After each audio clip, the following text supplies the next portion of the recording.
Joanna Lumley gets up close with these amazing creatures now in BBC One Scotland to help safeguard their future.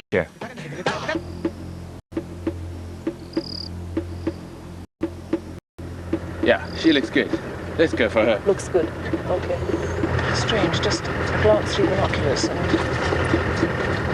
her face is sealed. She looks good.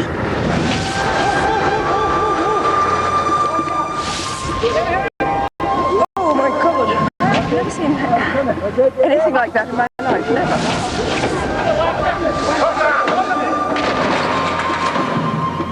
If only you could speak some sort of animal language and transmit and say, this is awful, but it's going to be okay. It is going to be okay, so just be calm. Just be calm. Just be calm. Just be calm.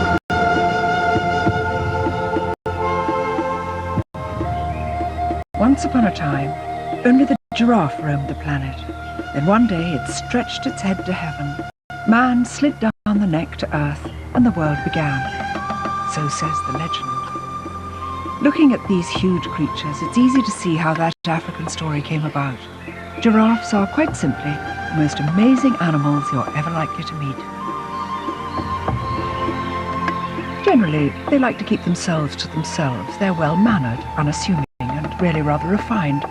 But such modesty means the plight of these gentle giants has largely gone unnoticed. This is the story of the Rothschild giraffe. And like so many African animals, their homes are systematically being carved up for farming, leaving them with nowhere to live. For years, these quiet creatures have been suffering in silence.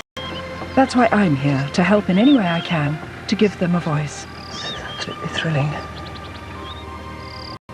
This is what I came all the way to Africa to see, the fantastic Rothschild giraffe. Today there are fewer than 300 Rothschild giraffes left in the wild. So to secure their future, the plan is to move 7 of these wild giraffes to a safe haven where they can live in peace and begin a new breeding herd. There are 3 kinds, I believe, which are Maasai, reticulated and Rothschild. These are the tallest mammals in the world, miles taller than an elephant. And suddenly when you see them here just quietly browsing, I wonder if you could be able to see, just walking in the background, very slightly darker colouring, is the male. And although he's further off, he's absolutely huge. I can't imagine how you're going to catch one, let alone move it in a truck. I can't think how I'm going to do this. It seemed quite easy on paper. It seemed as though you just put them together like taking cattle to a market, but how do you catch a thing like that? This is extraordinary because I never really thought of giraffes before as such, except as just sort of tall animals, almost comical.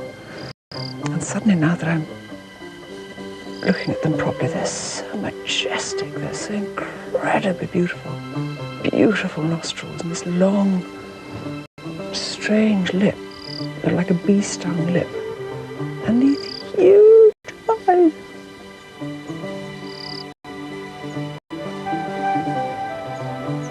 It's not brilliant, but it just gives an idea. It'll remind me later on when I'm trying to do better drawings. I've always been something of an animal activist, but mainly behind the scenes, raising money at charitable events. But now, in my role as a trustee of the Born Free Foundation, I'm about to experience conservation on the front line. My introduction into the world of the Rothschild giraffe begins in Kenya's capital, Nairobi. It's an unlikely place for giraffes, but on the outskirts, 8 semi-tame Rothschilds live in considerable comfort at the famous Giraffe Manor and Education Centre. The manor's modelled after a Scottish hunting lodge and was originally built as a private home. But in 1974, the stage was set for the creation of the first ever Rothschild sanctuary, when Daisy was rescued from land being cleared for farming. In those days, capture was done on horseback with lasso and plenty of physical effort. Who would have guessed that almost 30 years later, Daisy's memory would live on to become the figurehead for giraffe conservation in the wild.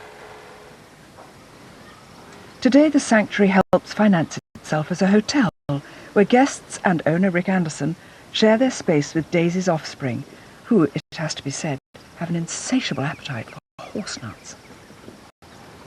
This is one of the most famous of the giraffes in the world. This is her on the front cover of Harper's. This is Arlene.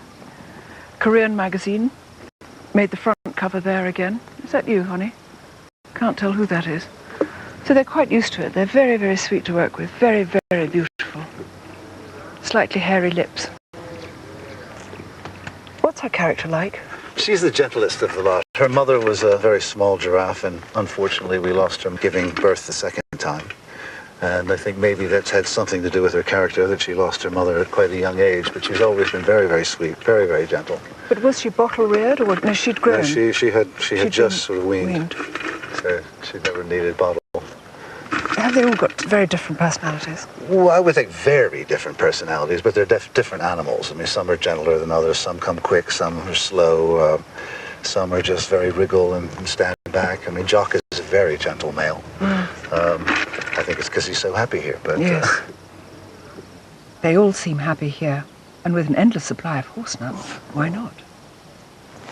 So sweet and so delicately taken, and the sweetest breath, like a kind of little sweet pony. You are a sweet girl, because it can't be much more fun not taking it out of my mouth, but I'm going to do one more. How fitting that the word giraffe comes from the Arabic zarafa, meaning charming or lovely one.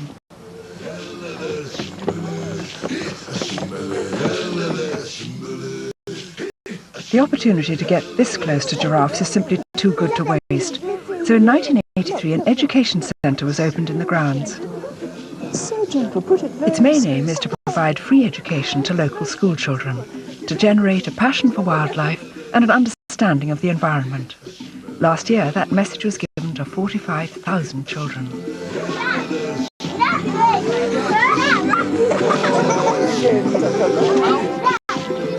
Rothschild giraffes can attain a height of almost 18 feet and live to 25 years of age. They have clear and well-defined patches on the skin, but probably the simplest way to tell a Rothschild from Maasai and reticulated giraffe is by the lack of markings below the knee, giving Rothschilds the appearance of wearing long white socks. Well, they're a really happy, lovely herd here, but sometimes happy herds have to be split up. And little Morley down there, the little male, is going to go off to find a new home. And that's because Morley's father, big dark Jock, may start to get rough with the little one. In the wild, young males keep their distance from the dominant males by living on the edge of the herd until they're big enough and strong enough to defend themselves. Here, in the confines of the sanctuary, Morley has nowhere to run in a fight and risks serious injury. So the decision has been taken to release him alongside the wild giraffes who plan to move, so they can teach Morley how to survive in the wild. All right, guys. The responsibility for Morley's move falls to Professor Vaughan Langman, the scientific advisor to the manor and a leading authority on giraffe physiology. Pull inside, and I'm going to go now. Vaughan, Yes. this looks fantastic. Do you think it's going to work? Well, we have caught other species using these bars before. The bars are very fast. The men can throw them as fast as they want, and they stop against stoppers on one side. So they're pretty good. We've tried closing doors slowly before, and to some disaster the first time I did it. I got the door completely kicked to pieces. I have learned since then that tame giraffe can be quite a bit more dangerous than giraffe that are in the wild, who are afraid of humans. This giraffe has no fear of humans at all. He has never been confined, so we have quite a different situation on our hands. Even though Morley has been rehearsed every day for the past 3 weeks to get him used to the pen, he's still extremely suspicious. Guys in the bushes keeping very still. Us moving about in slow motion.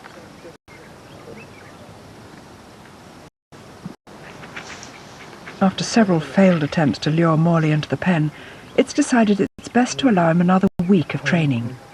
Arlene, on the other hand, would go tomorrow, providing you promise lots of tasty horse nuts. This is cupboard love, isn't it? Cupboard love, darling. Morley, you're such a scaredy cat. Arlene. Arlene. I love you, Arlene.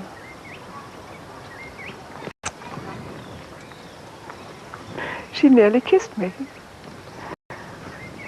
Little one.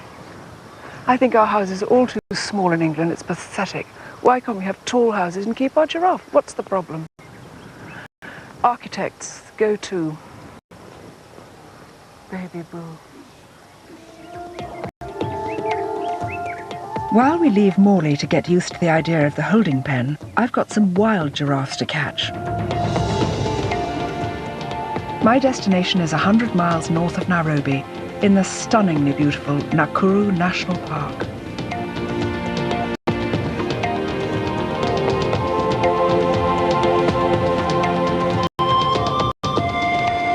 On the lake shore, at any one time, you'll find up to 2 million flamingos.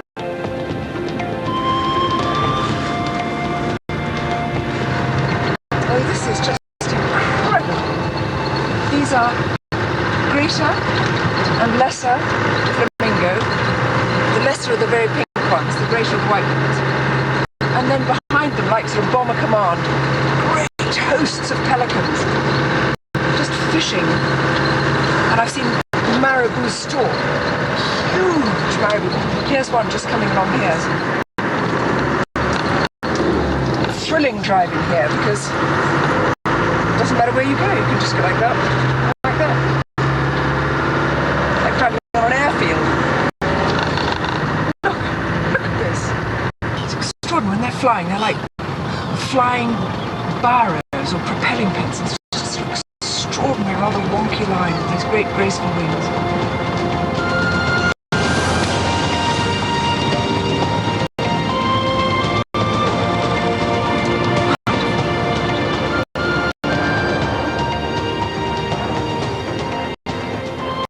For the next few days, I'm joining the Kenya Wildlife Service Capture Unit, who are delightfully formal and run everything in strict military fashion. Morning, sir. Morning. This board is ready for your instructions. Okay. Even the introductions are regimented. And Sam Ngethi, the Assistant Director of KWS, invites me to meet the troops. Feeling rather like the Queen, I gladly accept the role. Capture team headed by John Kanyingi. Mr. Kanyingi, hello. Hello, Chair. We got Mr. Patrick Mulandi, my deputy. Patrick, hello. Good to meet you. I'm Joanna. Joseph Koech. How do you do? Sergeant. Sergeant. Well, John, how do you think these wonderful men are going to stand up to a giraffe? Well, they have been doing other operations, like the translocation of elephants, doing some problem animal control work. Mm-hmm. So it's a team that has been together for quite some time. With diversity of skills. Exactly. All animals. Exactly. From the little ones to the huge. The team deals with from the smallest animal to the largest. Yeah. And are the smallest always the tamest, or do they sometimes bite as well? Well, they can, but, well, they take care. Yeah, they take care. Yeah. Wonderful. Camp has been set next to the holding pens, or bomas, where our giraffes will be kept for a few days after capture to allow them time to calm down before we attempt to move them by road. Handling wild giraffes is not easy. They're extremely strong and dangerous, easily able to kill a lion or a man with a single kick. They're also very complex physiologically. The adaptations they've made to having such a long neck are remarkable. Not only do they have the highest blood pressure of any mammal, but with jugular veins an inch in diameter, they also have valves in the neck to control blood flow to the brain. They even have muscles in their leg veins to help get blood back from their hooves. And the skin on their legs is so tight it acts like surgical stockings to stop their ankles swelling. Such complexity makes it extremely dangerous to try and use drugs to knock them down for capture. If the dosage is slightly wrong, or a giraffe is kept sedated for too long, it will die. It's a problem the KWS vet, Elizabeth Wambua, has to be prepared for.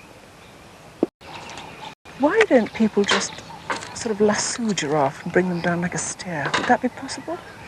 In the old days, back in the 70s, when the capture unit began, they used to catch almost every species that way.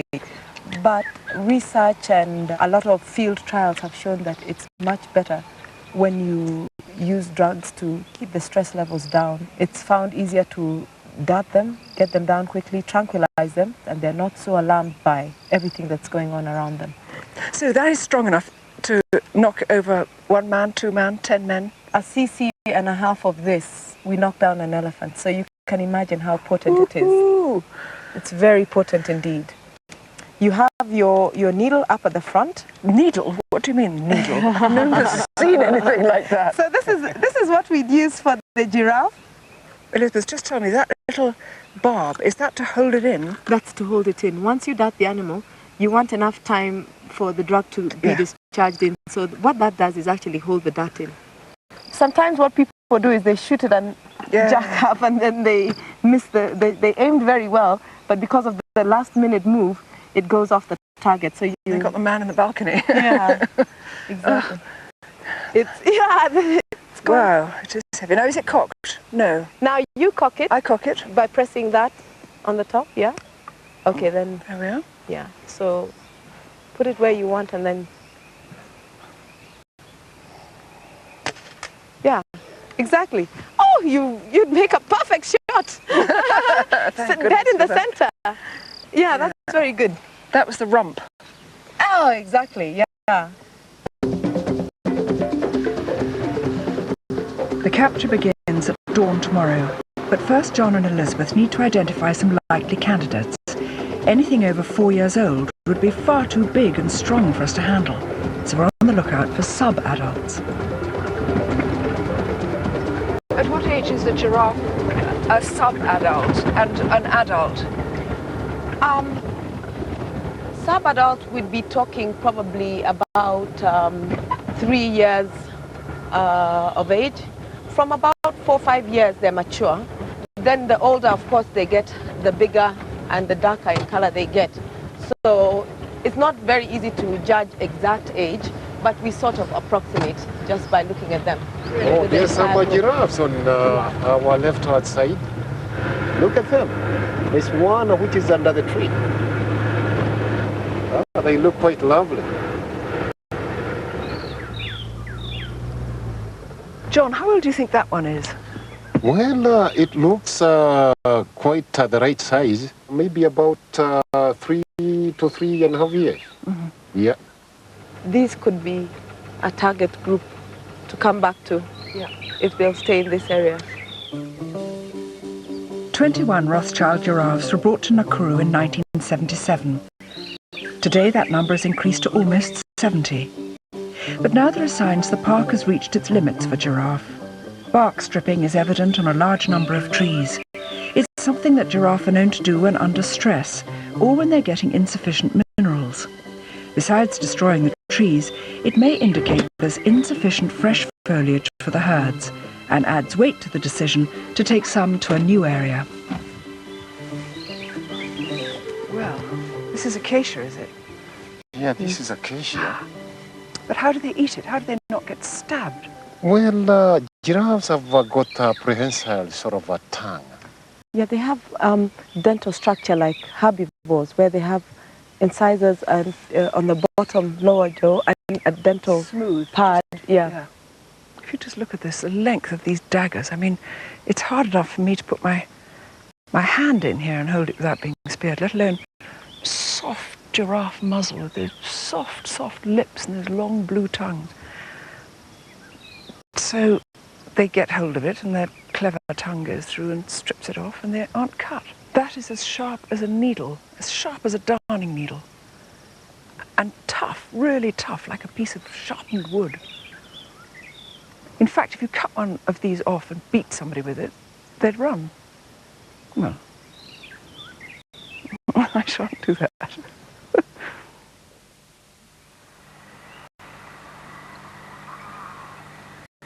Before we came out here, I searched like mad for a book which was just about giraffe. Very hard, because there are very few of them. But found this lovely one by a woman called Lynn Sher. It's called Tall Blondes. And what I love about it, it's about the history of the giraffe. The first times it was seen and drawn and what people thought about this extraordinary creature. There's a lovely description here by a Florentine traveller called Simone Sigoli, and he wrote this in 1384. He'd completely bemused. He'd seen this and he didn't know how to describe it. He went to Cairo, and this is what he sent back. The giraffe is almost like the ostrich, save that its chest has no feathers, but a very fine white wool, and a horse's tail. It has horse's feet and bird's legs, and the head is like a horse's and is white, and it has 2 horns like a male sheep, and it eats barley and bread like a horse. And the Sultan has 4 of these animals. It really is a very deformed thing to see. Well, of course, with these sorts of descriptions, the artists who heard of them tried to make drawings, and the most extraordinary things came out of it. Because, of course, with this description, you just tried frantically to draw a stag's head and a bird's legs and a horse's foot or something. And it came out rather like police photo fit drawings, not entirely accurate.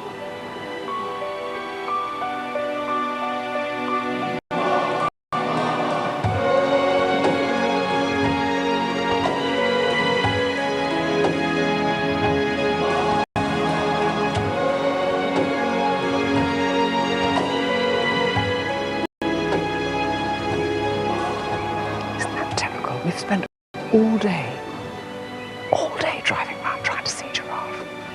Here they are just walking past.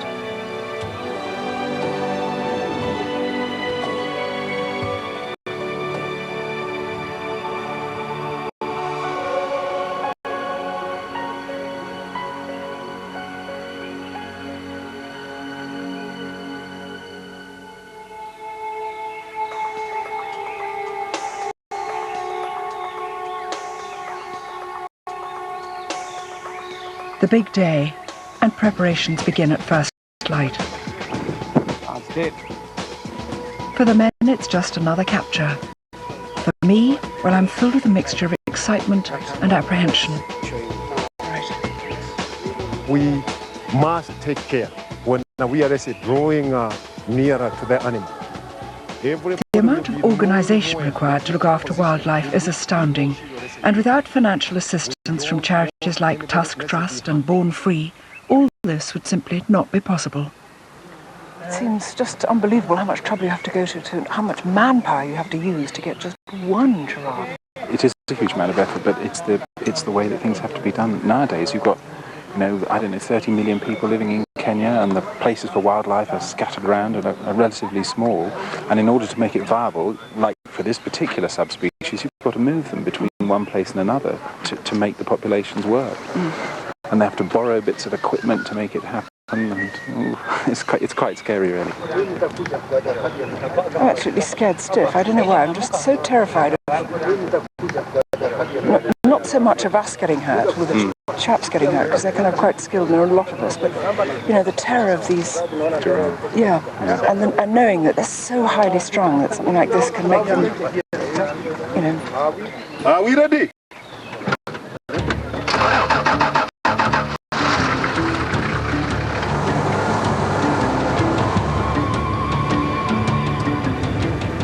We're off in search of the female we'd earmarked yesterday. Luckily, she hasn't moved far.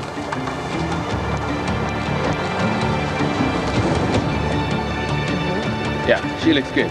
Let's go for her. Looks good. Okay. Strange, just a glance through binoculars and her face is sealed. She looks good.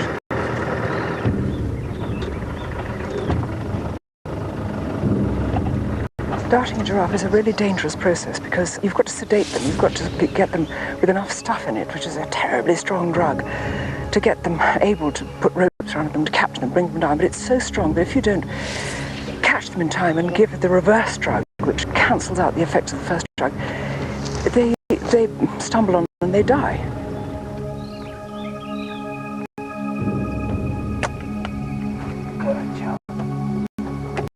So, it's really important, the timing of it, how much you load in, guessing how much the giraffe weighs, getting the amount in. The dart went right into her left flank, just beautiful shot, Elizabeth. And then racing up the antidote and getting it in, so it's extremely dangerous. Risky for the men and us, but really possibly fatal for the giraffe as well.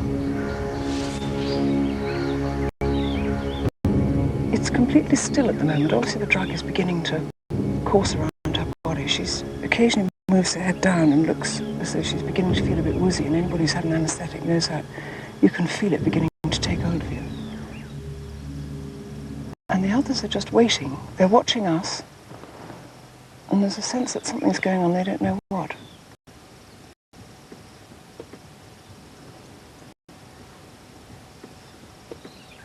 Extraordinary, she's right by the car. She's beginning to sleep. No, she's started running. As the drug kicks in, she begins to run. Now we've got no choice but to follow. These ones all running after her. Yeah, wondering what's going on.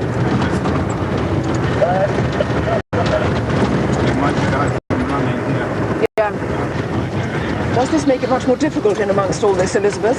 Yeah, we didn't want it to come here. No. Come where we didn't want. Got the big bamboo sort of noose out so that they can catch her gently by the neck to help restrain and break her, bring her back in.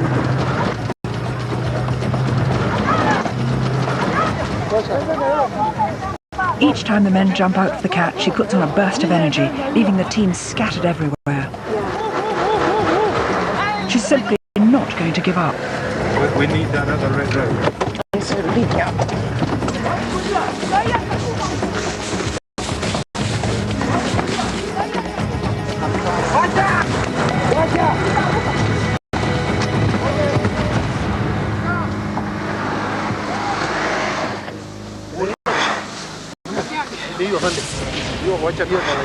The blindfold will keep her calm and from trying to escape.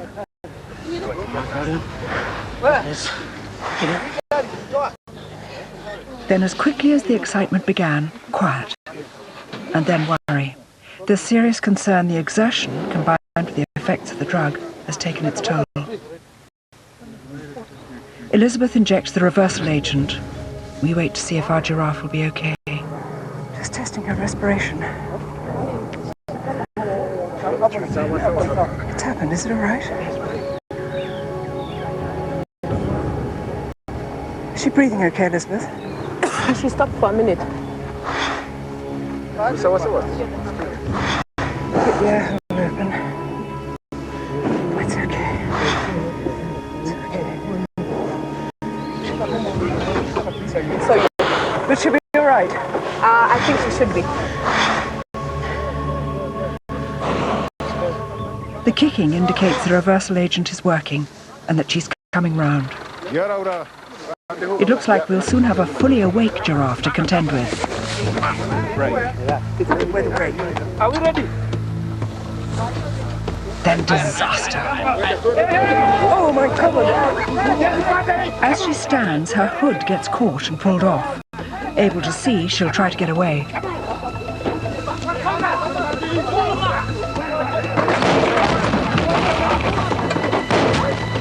How will they do this? How will they get the hood on that head? Well, perhaps they have at least got her neck held. As soon as they're hooded, they just dose her.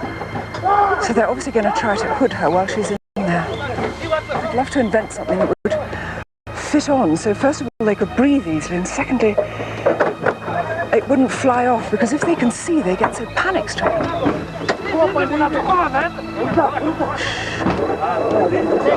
Shoo, girlie. It's all right. You're being so good. If only you could speak some sort of animal language and transmit and say, this is awful, but it's going to be okay. It is going to be okay, so just be calm.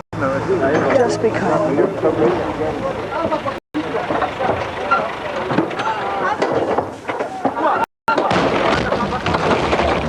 Wow, this is really terrifying, like a sort of sea monster.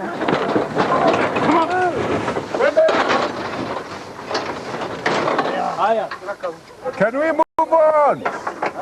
The thing was, I think that the drug maybe took longer, or maybe she was stronger, and she ran for longer. And she went through this very low bush, and so the cars were zigzagging about. And look, I only have to show you what this grass is like. One step and you're like this. It's terribly long. So people are running in their boots and things, frantically carrying ropes. And then suddenly she's down on this great white, creamy stomach with vast legs, like telegraph poles snapping around. I must say, it just is the most terrifying thing, because this is the moment when the stress can knock them out and they just die of heart failure. And she didn't. She's up and away, and look at that extraordinary sight.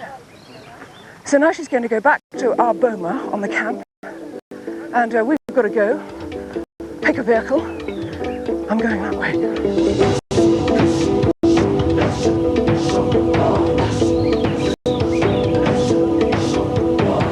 It's got the most horrible connotation of a sort of hangman's hood over her head. It's going to come off so soon and she'll be all right. She can't know what's happening. She must just find this the strangest experience in her young life.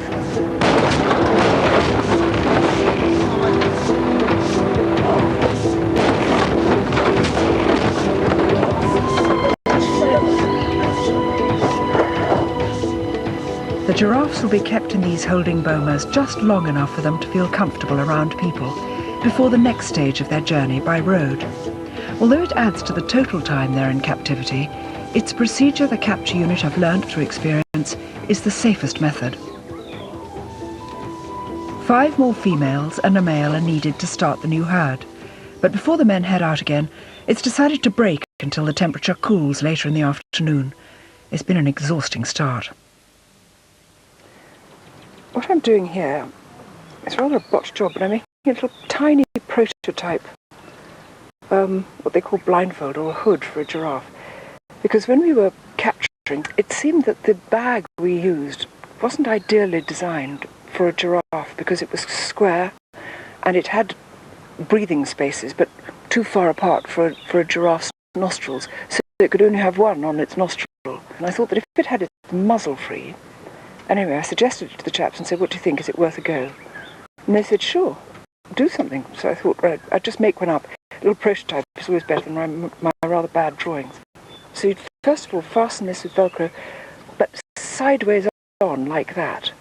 Because then, as you pull it, the animal's body would rip the Velcro apart and it could come off in one movement. But of course we haven't got any Velcro in the bush, so I can only make my titchy little hood out of an unwanted pair of trousers. Well, just the pocket of an unwanted pair of trousers. When people look at me later in London and say, I'm sorry, you've got one pocket missing, just go, I'm sorry, I just made a miniature giraffe catching hood. Any problems? So here we are.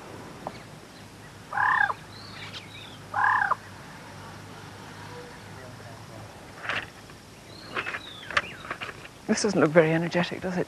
Sitting down, just writing. The truth is, you can tell by the shadows, it's absolutely midday, the hot midday sun. All the wildlife, quite rightly, get under trees and shade and rest. And human beings do the same too, so it gives me time to write up my journal. And generally just to drink in the fabulous peace of this open space. I'm actually quite happy camping. A lot of people, you know, would jib at having to live it rough. But actually, as you can see, it's hardly rough. I've been given the star tent, very spoiling. And it's fantastic. It's like a little house in here. I've got a beautiful bed. Come and see. I've got a fantastic bed. I've got a dressing table. I've got chairs. My suitcases sit neatly down there like a little chest of drawers. A lovely dressing table, even a carved looking glass here. And then in the morning, you come out and have this drop-dead gorgeous view. I think part of the thing is that we've got no sounds here. We're as quiet as mice.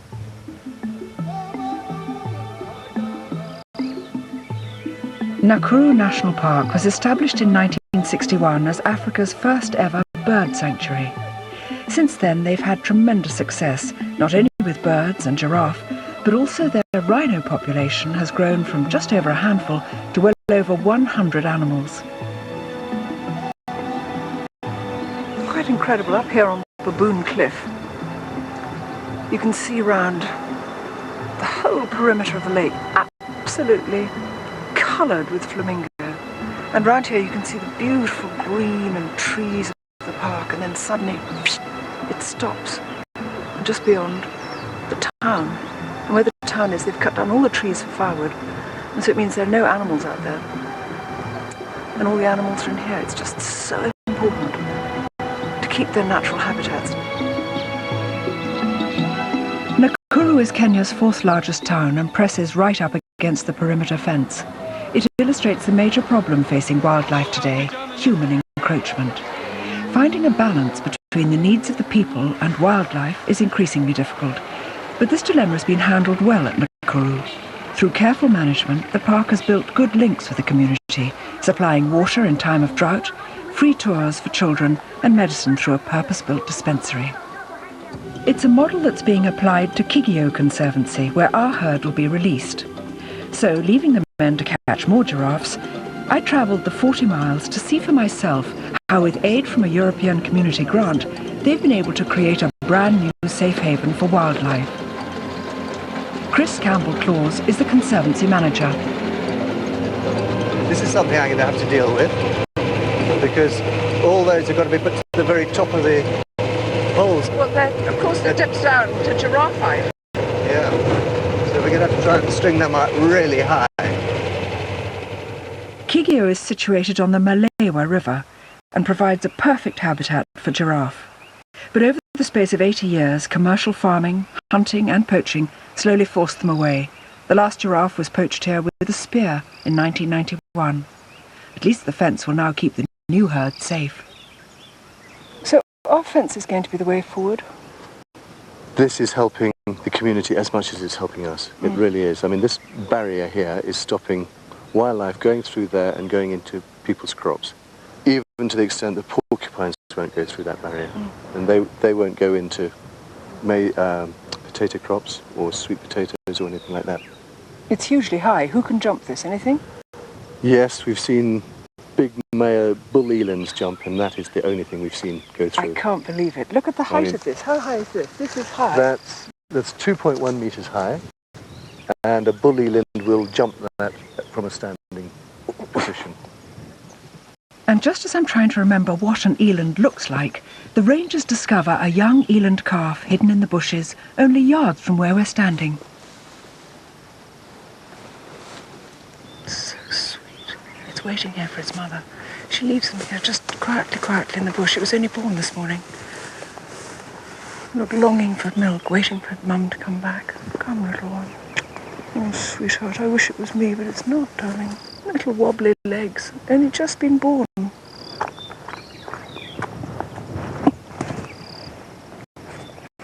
It feels like to be a mother eland. I know you're very hungry. My fingers are gradually going down this tiny throat. Come on, baby. Come on, back to your bush, sweetheart. You've got to lie down now, sweetheart. Sorry, I'm not very good on nursery management. Kigio is owned by 200 indigenous Kenyans who formed a type of cooperative to buy the land 25 years ago. But the low rainfall and poor soil meant they were never able to make it pay. It's now hoped that wildlife will provide a much greater income to the community. So a very simple 6-bedroom lodge has been built to attract tourists. There's no electricity, and in the spirit of true ecotourism, everything has been recycled. It's built completely organically. It's round, it's got this fabulous thatched roof, and you can see exactly how the thatching's done. It's made from things like reclaimed timber. These were the old fence posts, pencil cedar, which were found all around the farm. And there are no windows. You can't ever shut the windows. Fantastic. These lovely little bamboo blinds just come rippling down and make it dark at night time. This is paradise. And I'm still trying to draw giraffe properly. It's incredible to think Rothschild giraffes have come so close to being wiped out. What a pity it takes a crisis to make us take notice of the world around us. Later that night, Chris shows me how it's never too late to right the wrongs. Joanna, here is film of my father's dating back to about 1965. Trees being taken out of the ground by bulldozer, being turned into pasture for wheat crops. And now we've realised our mistakes. We're planting trees and we're really trying to move forward and regenerate an environment which we unknowingly we were destroying 20 or 30 years ago. Nobody thought about it in those days. No, that's true. And Africa went on forever, land went on forever, trees were forever. Wildlife was forever. Yep. Now you're planting trees. Now we're planting trees. So let's hope that another generation of children will see forests again. We'll be too old. We'll be too old.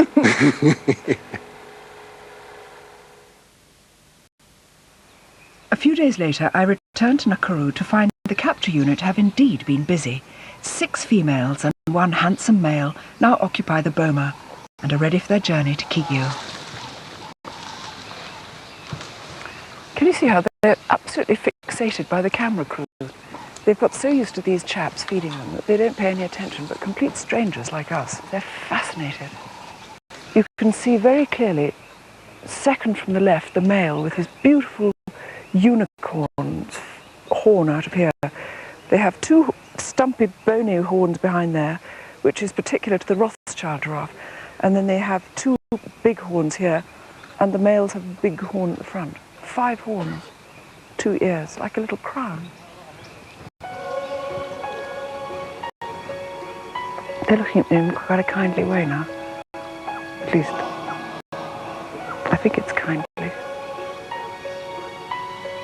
Standing here in the African bush, I feel sorry that these chosen few will be leaving behind their relatives. And as they study me with their soulful, searching eyes, I can't help wondering, do giraffes cry?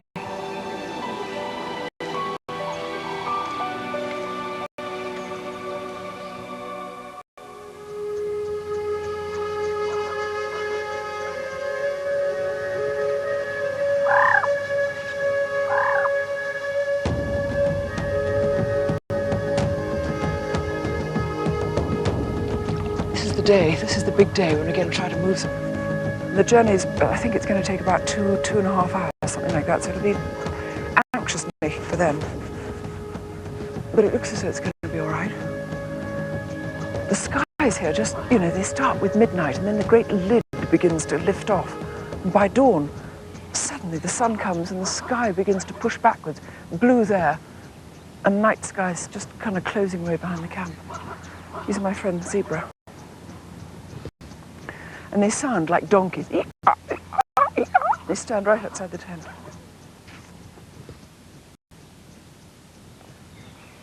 The move is turning out to be quite an event. Chris and his wife Christine introduced me to all the members of Kigyo who've arrived to witness the historic move. So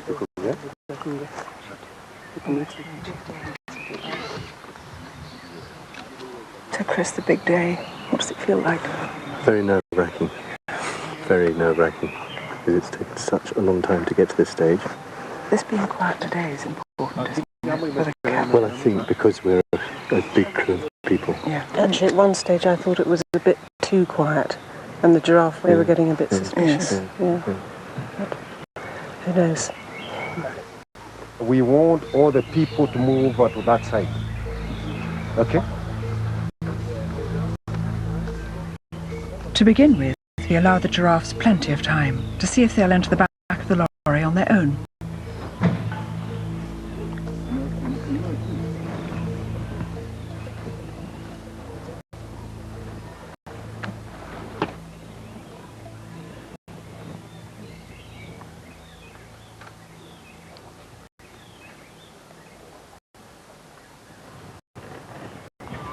One or two of the females has actually gone into the trailer and has tested it out. Wasn't afraid, but sort of wandered back, and they're just being a bit indecisive. Trying to give them a bit of help from here, very quiet, shushing, to see if we can shoo them into that. Through these slits, you see wonderful, wandering, spotted legs and their long white socks, like a restless rugby team.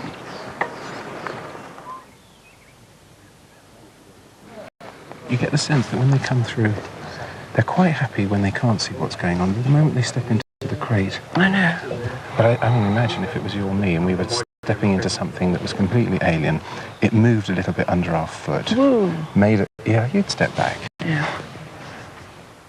It's becoming apparent that giraffes just don't trust us. They're going to need some persuasion to enter the truck.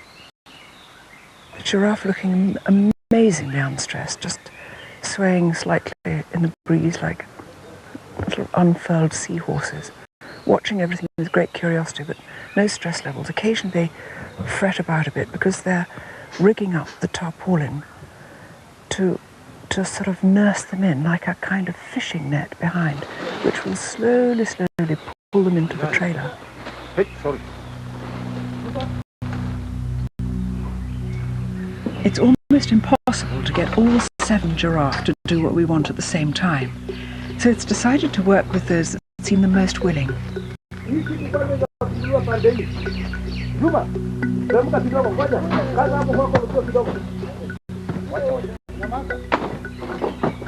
As they realize they've been trapped, for the first time we witness the full power of a giraffe with its massive, perfectly aimed front kicks.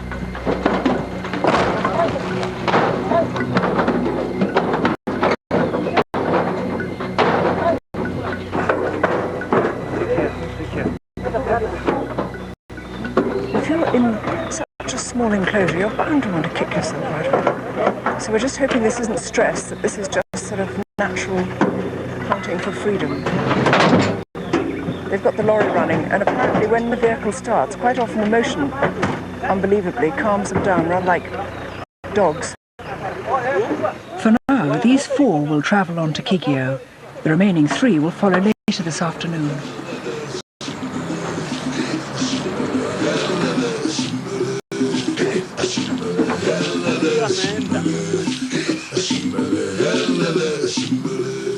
This is not the first or the last time a giraffe will be moved. They were a very popular status symbol with Roman emperors as far back as 46 BC. But probably the most remarkable translocation was the giraffe brought to Europe as a gift for King Charles X of France.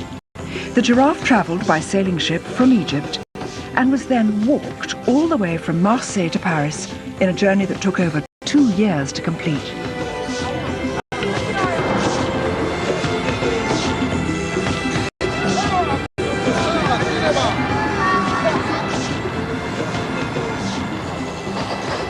Well, this has been quite unbelievable. We've been following them mostly, particularly on the rough roads, directly behind them. And there have been a couple of really dreadful cambers on the road where the truck's wheels have been unbalanced. And because the giraffe's centre of gravity is so high on its long legs, 4 of them up there weighing well over half a ton each. It was like watching a slow-motion catastrophe. It didn't happen. Our hearts were in our mouths. And now at last, here we are, in Kigyo. Giraffes are such highly strung creatures that sometimes they can suffer a form of post-traumatic shock and die, even days after the initial event. So just like at Nakuru, they'll be held in a boma until we're absolutely sure they're healthy enough for release. But then, as we prepare to unload, it becomes apparent the giraffes are severely distressed.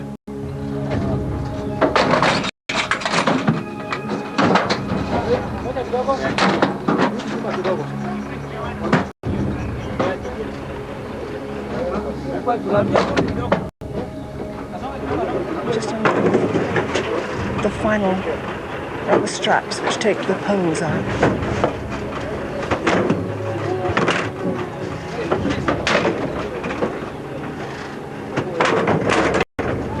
Really kicking like mad. Pull it out. Just cut it. Just cut it. It's just rubber straps. Just cut it.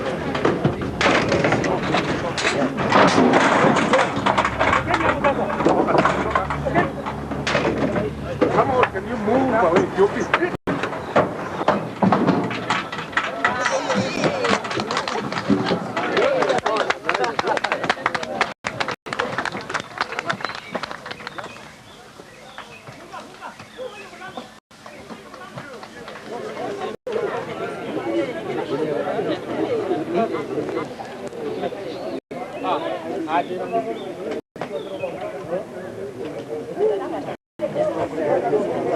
I feel 1,000.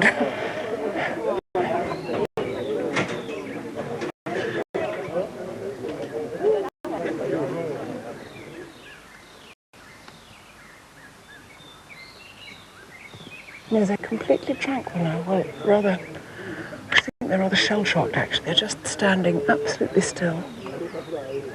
Their ears are back a bit, which usually means when they've got their ears forward, they're looking with interest. But because the tarpaulin's up all around, they haven't got much to look at. This is just to keep them calm. The arrival of the herd is exciting news for the local communities and is seen as the first step in regenerating the area.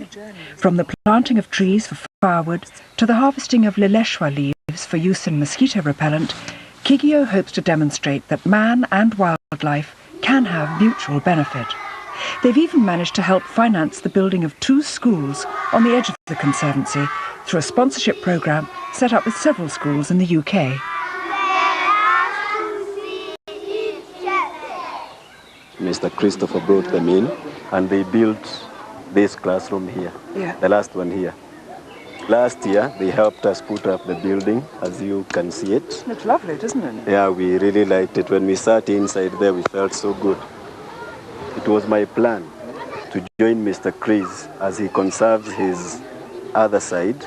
We were also to join together and also make this a conservation center, because our idea is to provide education to as many people as possible. Because unless we open up education to our children, we have nothing better for them. It's heartwarming to think that school children in Britain holding sponsored walks and jumble sales can have such a positive effect, and by raising as little as £2,000 can build an entire classroom. It's the most wonderful welcoming crowd here. They love saying hello, they love practicing saying hello, they say hello beautifully. Hello. Hello, beautiful. And lots of hand holdings and a great sort of affectionate feeling. Very interested, aren't you? Oh, and then away like a flock of birds.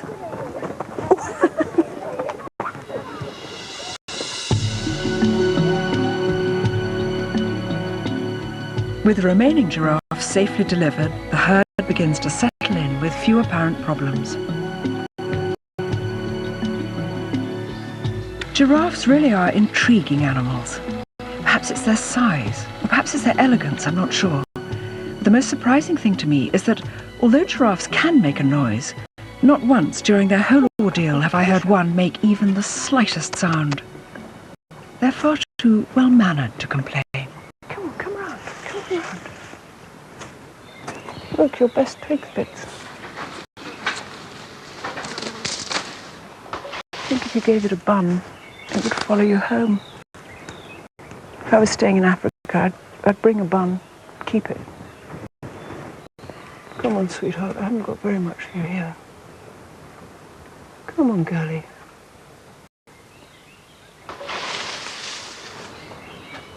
Eventually the day of freedom arrives and our giraffes are ready for release. All that remains to do now is to fetch little Morley from Nairobi. At Giraffe Manor, Vaughan's plan has worked perfectly. Using the irresistible horse nuts, Morley was lured into the holding pen, where he spent the night to settle down.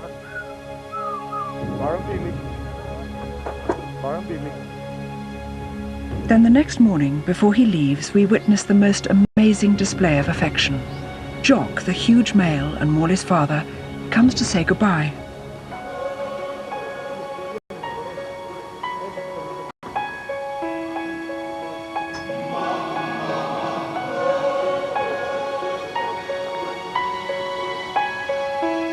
It's almost as though he knows this is the last time he'll ever see his son.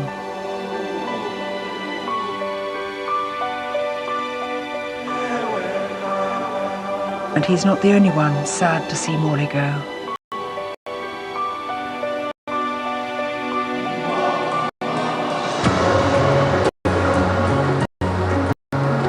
It's an hour-and-a-half drive to Kigio, and accompanied every inch of the way, Morley in his private carriage almost seems to enjoy the ride.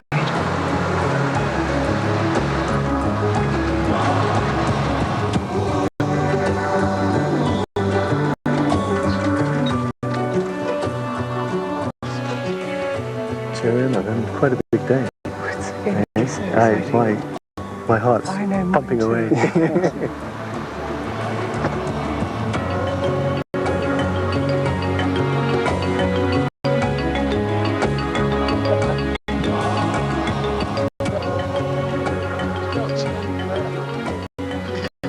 We want to come here. These have just seen what they imagine must be now a wild giraffe. And they're just longing, they're fascinated, they're watching. Okay. 11. Open that door. These expressions. They're going to be released very soon. Come on, big boy. Back up. After the journey, unlike his wild cousins, dear little Morley is in no hurry for his first taste of freedom. It's only the rattle of the biscuit tin that eventually persuades him. There's more to life than a wooden crate. I'm upset. Okay, here he comes. There we go. Hi, Morley. What do you think? Not bad, huh? Kind of good ride. Morley's just making his way off, looking slightly bewildered but rather happy down the hill. He says, what's going on here? Where are my buddies? Where are they? Oh, look, there he is, just down You see him? looking back for you. It's a happy day. It's a happy, sad day. A sad, happy day or a happy, sad day. I'm not sure which, but it's to get him here is the main thing, and that's, you know, he's out in the wild. And how old is he? And it's one. He's 2. He was born, well, 2 in 1 month. He was born in July, 2 years ago. So, July 23rd, actually. Oh, Rick. So, yeah. So now he's got a long, huge, happy life. I think the father of many babies. I'm sure he will be. It's so wonderful to have a new area established for Rothschilds. Well, this is what the plan is now. We've removed this section of the boma completely, and this just leads out into the open wild.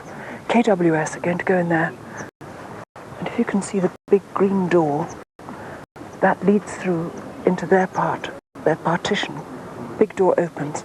We all vamoose here. With any luck, they can all see that it's open here, and they'll just come through and go out, either wander out, saunter out, go to hand gallop. Who knows? We're going to do that now.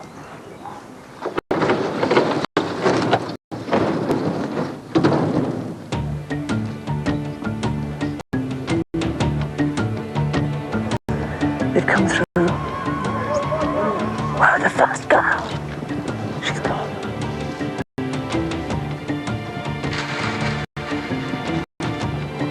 That one's running.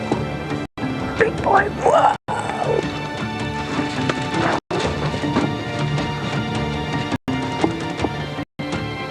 There are 2 in there. We've kind of lost their way a bit. Well, come on, girlies. Kind of know they're nearly there, but they just go. There. God, they look fantastic. They've gone, they're free. It's all over, they're free. It's great to see him run like that. Get out in the wild. Hurrah, but...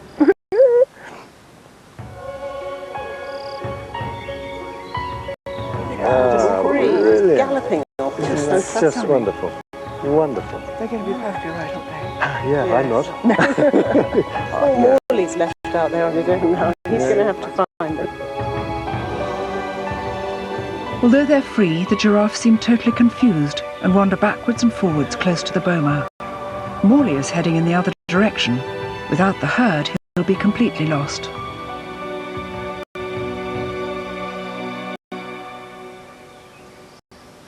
The next day, we set off to establish if Morley has managed to find the others.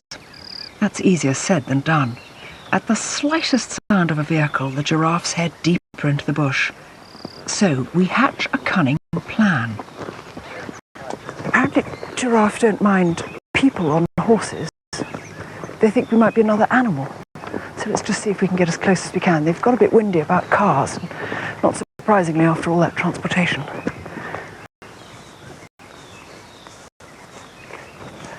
They're just moving off. They've just seen us and are moving down there. Christine, I saw them moving across there. We can't see Morley because he's right down there. But I think they know it's us. Don't you think? Now they've just gone out into that open country. We might, if we ride gently through, we might be able to get a better view of them in the open country. Even though we're on horseback, the giraffes are still having nothing to do with us. We move, they move. They move, we move. And still no sign of Morley. It could be days before they find each other. When I was invited to become involved with this giraffe translocation, I hadn't any idea what was going to go on. I mean, the capture The darting, the chase, then keeping them in the boma, then transportation, and the terror, the anxiety that all would be well and they wouldn't hurt their beautiful legs. And then suddenly letting them free and monitoring them to see if they were going to graze. That might be the big boy, mightn't it? Because I can't see the others around him, which means that his head is sticking up slightly higher than the others. That's all great. And then, that might be. Little white ears above the bushes. He made it. Oh, fantastic. He's looking at us. That's great. He's with them. It's wonderful. It's worked. They're free.